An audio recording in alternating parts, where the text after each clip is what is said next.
I would like to welcome everyone to this conference and module that is about trends in leadership.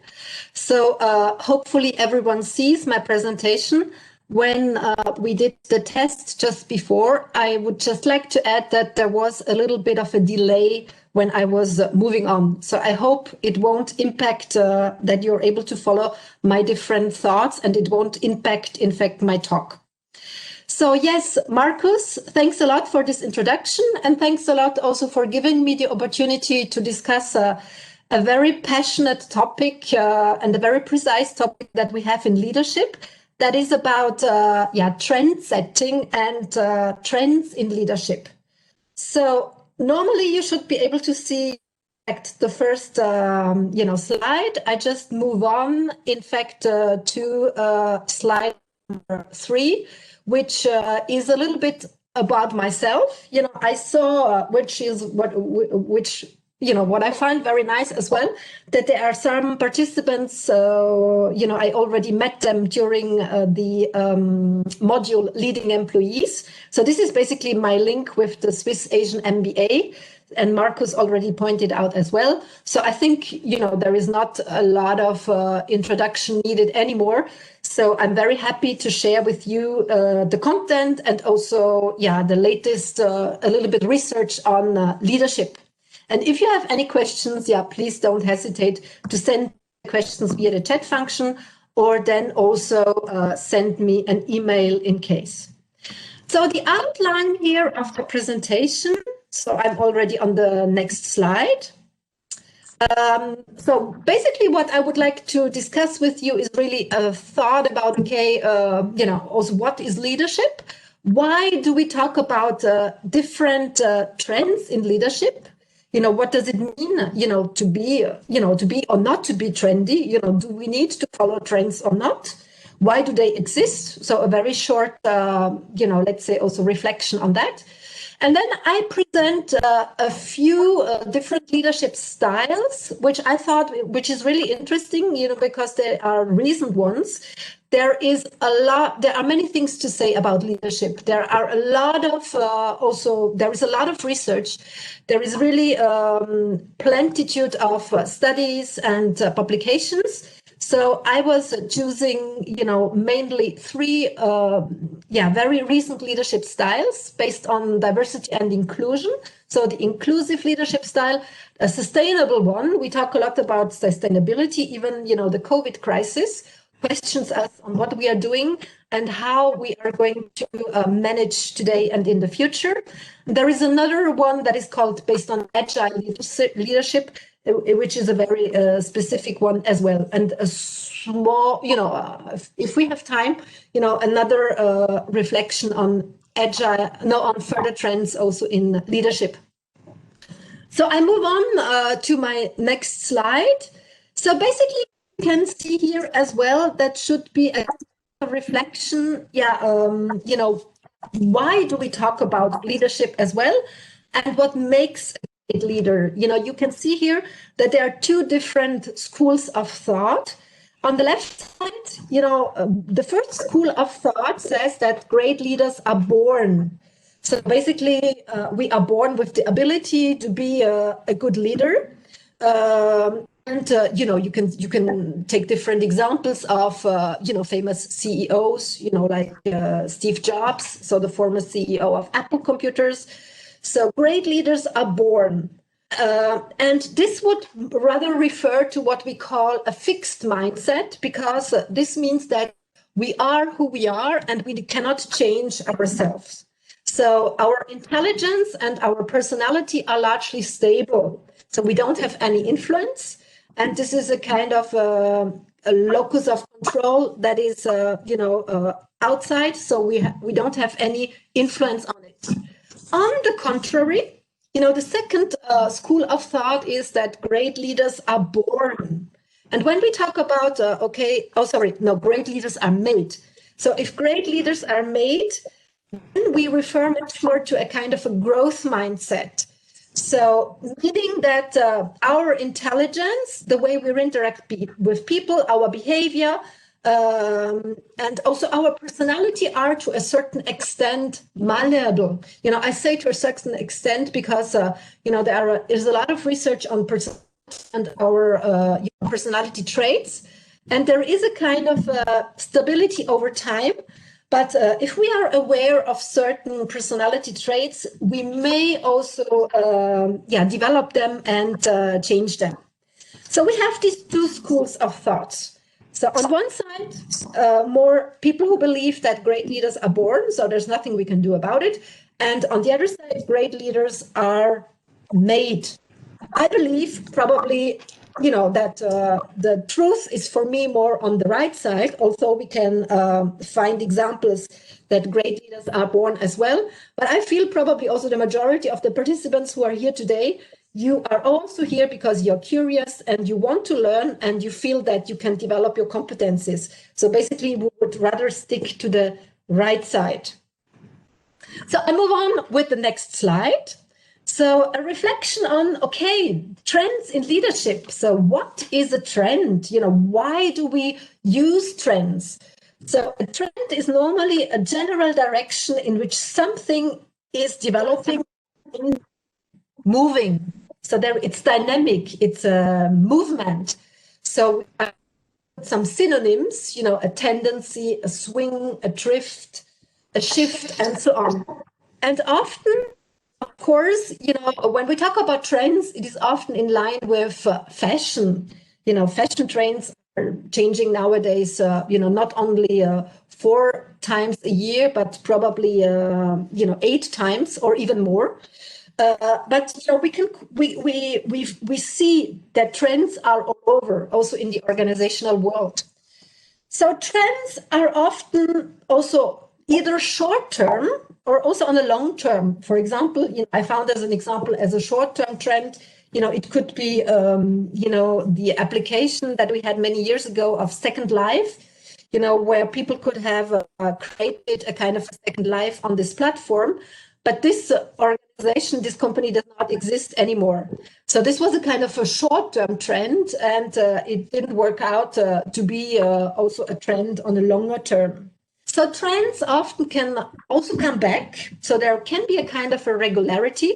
So things we have already seen in the 50s, 60s. So that's we hear sometimes from our parents. Oh yeah, that's nothing new. We have already seen this. So then, a trend is probably coming back. And sometimes also trends are not very easy to predict. So trends are difficult to predict, although we have, for example, influencers, especially now with social networks, who are trying to push also, in a certain kind of a direction, for the different areas. So on my next slide, there is a kind of a reflection. Should we follow trends? To be or not to be trendy? Are we not trendy if we don't follow a trend? And why do humans follow trends? Here we have to go back to psychology and to social science. So look at the individual also versus the group. So humans are used to following trends from the early beginning on. Already as kids, we are starting to follow trends. Why? Because there is this feeling of fitting in. We would like to belong to a group. Like to feel accepted in a group. We would like to feel, to belong to a group, and we do not want to be judged. So the idea is also that if we belong to a certain kind of a group, if we follow a trend, we are not judged anymore because we are fitting in. We are feeling safe, and it's also a feeling of being guided. So sometimes also we follow trends because everyone does it. So other people are following it as well. And it's perfectly normal because we are also human beings and social beings. So probably not all of us are following the same trends, but we are all following some specific trends. So, and this can be, for example, I was just thinking to myself as well. When I was young, there was, for example, this kind of a movement that was the punk movement. So you remember people, especially in here in Europe, in European countries, having a hairstyle that was going up here and blue hair, gray hair, green hair, red hair. So there was this kind of a punk movement in the 80s, but nowadays, I don't see punks anymore. So yeah, there is a lot of also behind why people follow the crowd or why people follow the trend. So I would like, to stop the discussion here because I could move on. I could go on for hours to talk about also the social science that is behind. And there are different authors, who are really specialists about this kind of a social phenomenon that results also in a social proof. We can see it also with, for example, with the social networks. People would like to be popular on the social networks. So the more friends we have, the more we feel probably accepted.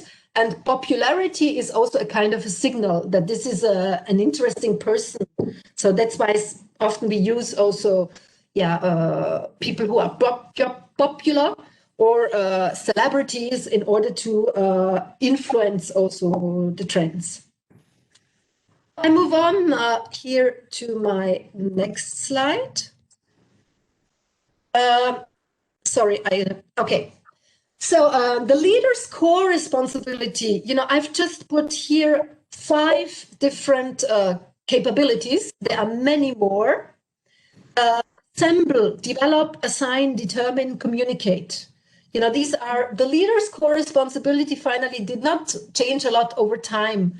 Nowadays I would probably add, meaning. So also the purpose mode, which is very important.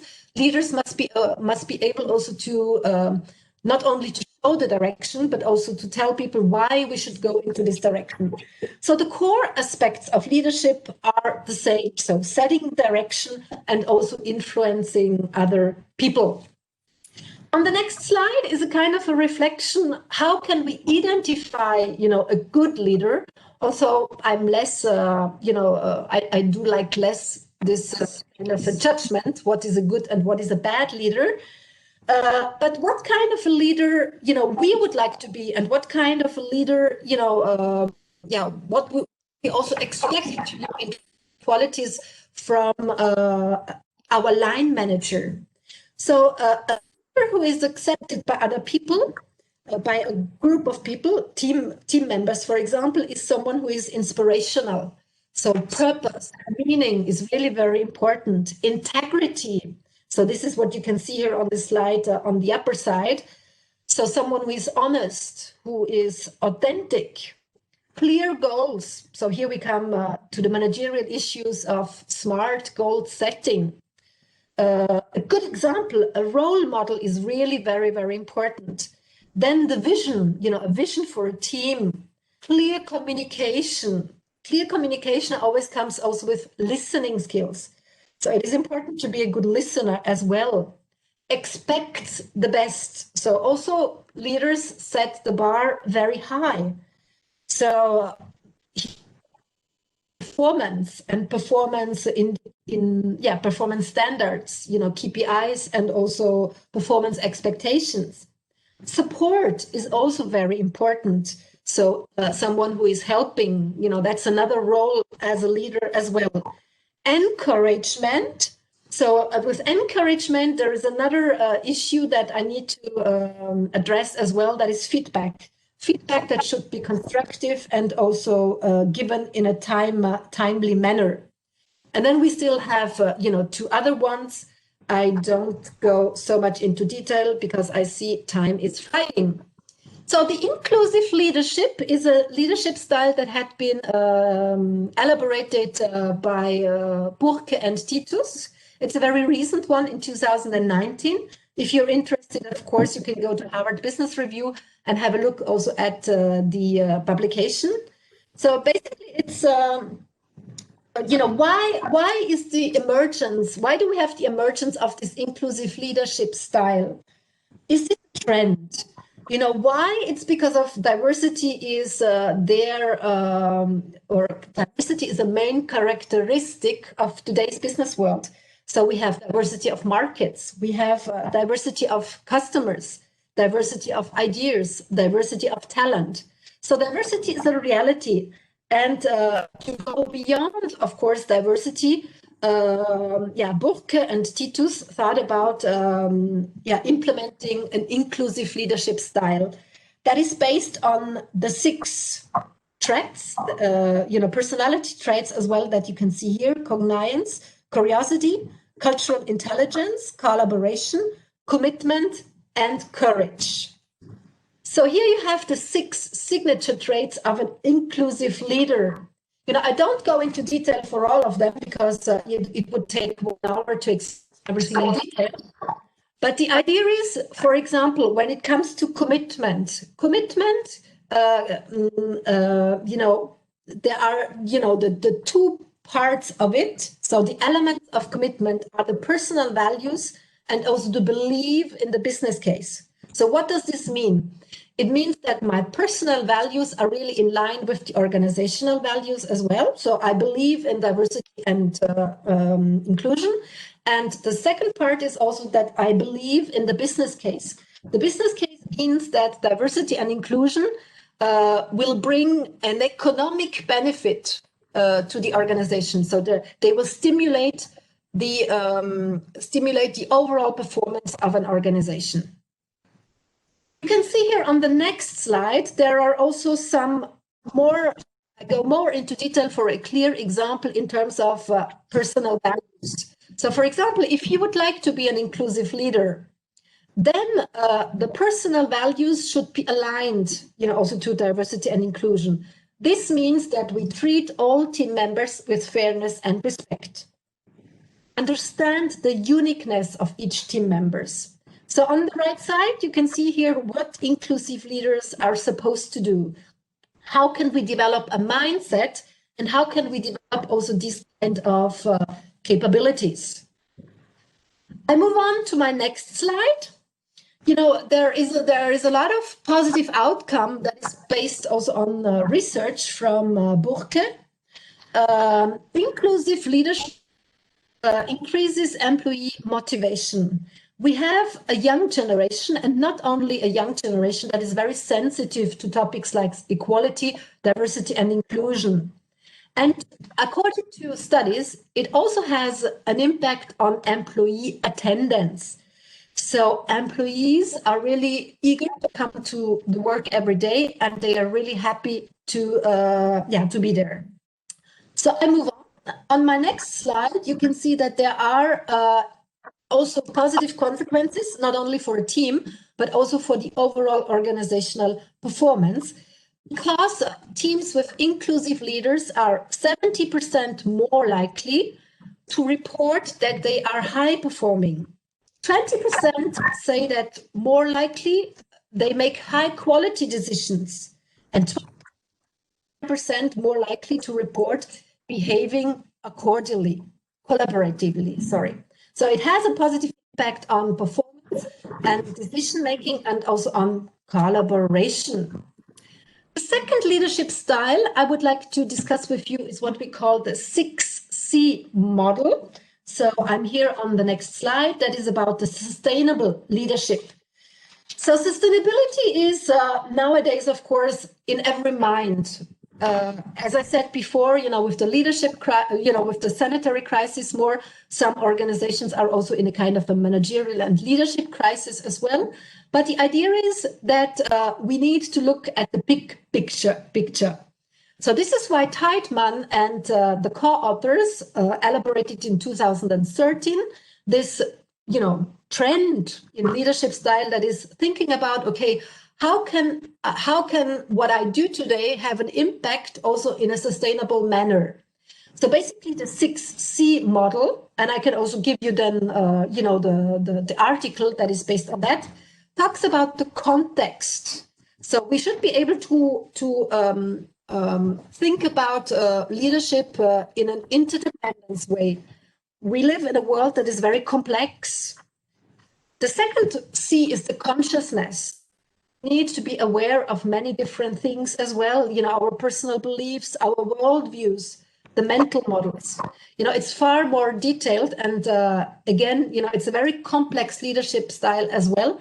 But I think it's very interesting to analyze also the way we are acting nowadays and how it can be related also more in a sustainable manner. Continuity, so here comes the long-term horizon in connectedness and also collectiveness. So collectiveness, so also that the group is more important than the people. So the group is more important than the individual, of course. This is something that we see also since a couple of years, really taking care of, the group. So leadership also, I thought, in turbulent times, that is also, of course, true that in today's VUCA world, VUCA, volatile, uncertain, complex, and ambiguous. I think you're all familiar with this kind of a term. It shows as well that probably there is not one best leadership style as well. So the leader himself, herself needs to adapt to the new world and to take away the learning. So on the next slide, you can see as well, the qualities of, a new, even more flexible leadership style would be really to be humble. We did not talk so much about that as well, but to be humble, to be also optimist, because, if you look at what is going on at this moment, we live in a period of uncertainties. We have probably, at least, in my environment, never experienced myself this kind of uncertainty, but still we need to be optimist. Leadership is also about being optimistic and also being a kind of a role model. So to infect other people by our optimism. So authenticity, open-mindedness as well, unify. Again, the collaboration that is really very important, and desire of cooperation. So I see that time is flying. So I will wrap up very quickly.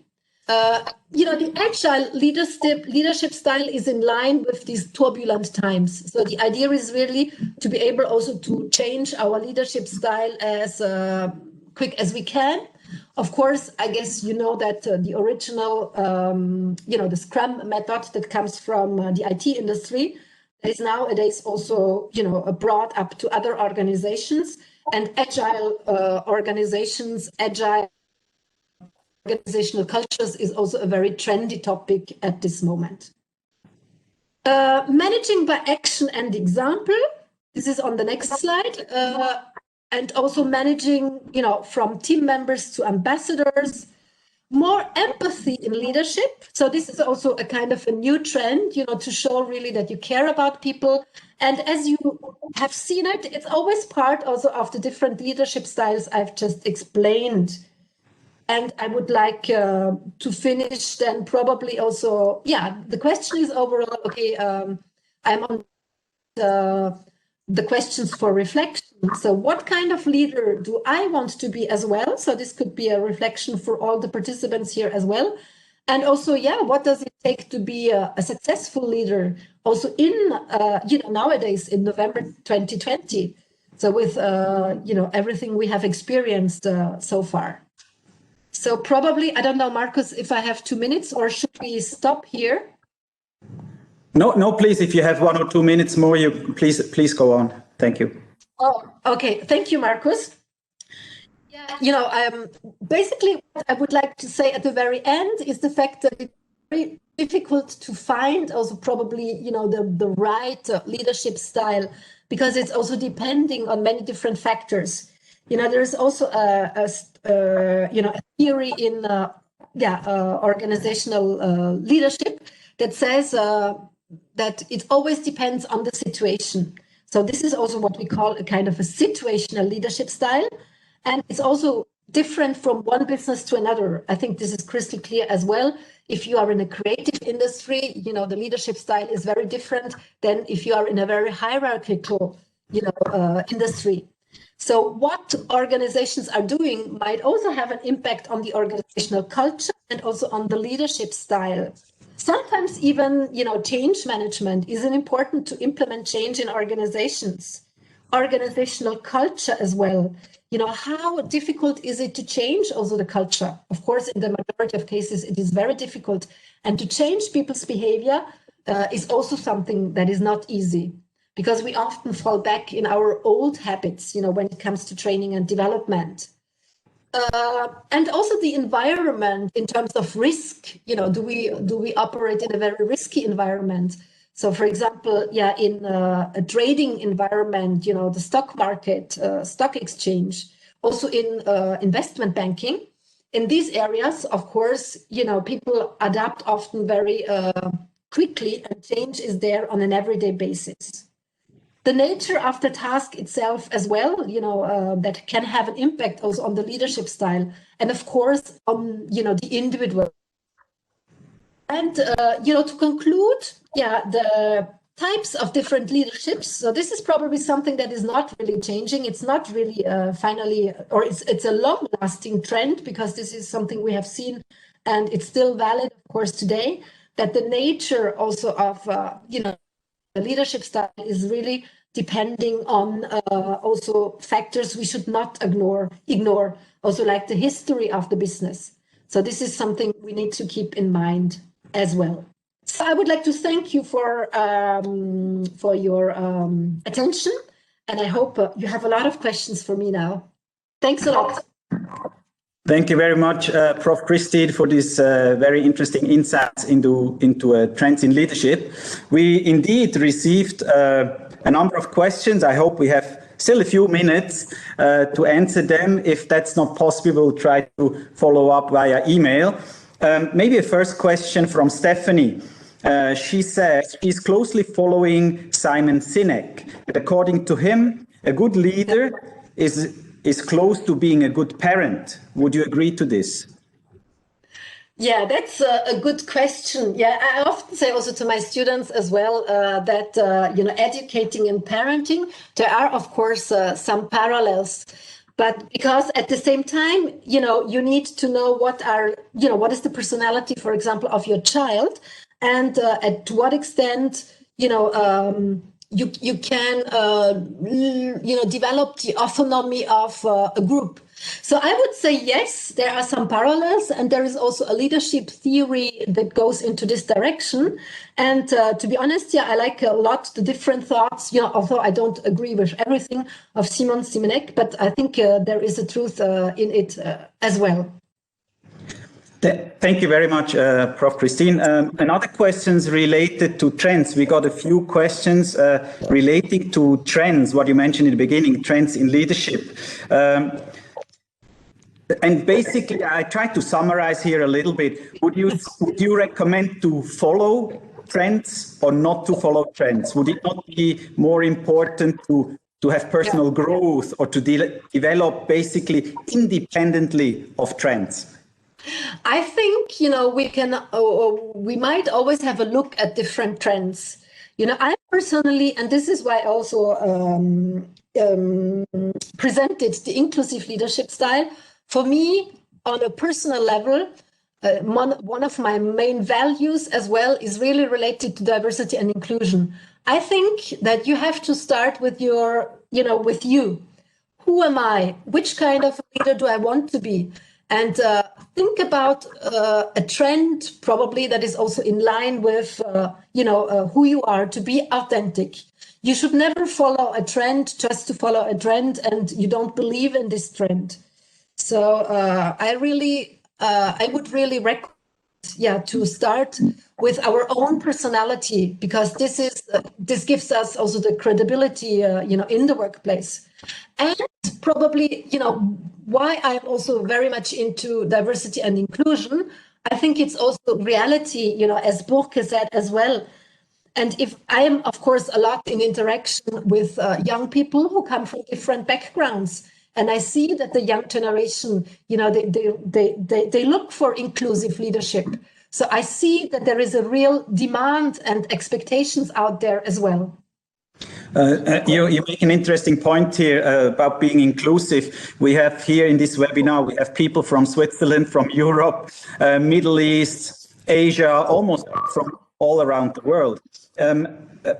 What can you say when it comes to leadership and cultural gaps, cultural differences?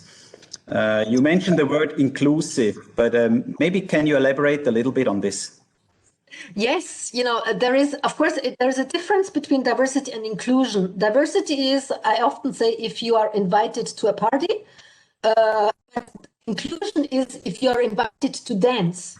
So inclusion is much more about providing a kind of an atmosphere, a culture where really everyone feels valued and can develop a kind of a feeling of belonging. So I really feel recognized as an individual. People not only see that I'm a woman, that I am in this age group, but of course, these are dimensions of diversity, but I am, who am I? And we should also look at the global picture. So the inclusive leadership style is really to value and recognize the individual. And I think, when it comes to culture, of course, culture is also one of the variables. And, I see it also with my teaching. Of course, I said, also in MBAs, the participants, they come from all over the world. And to develop this kind of a cultural intelligence is very important. And people, from Asia, and, probably they won't expect the same in terms of a leadership style than we have in Europe. But of course, be aware of stereotypes because, sometimes when it comes to cross-cultural management, we may tap into also stereotypes that are based on our nationality. Thank you very much. One last question. We are a little bit running out of time.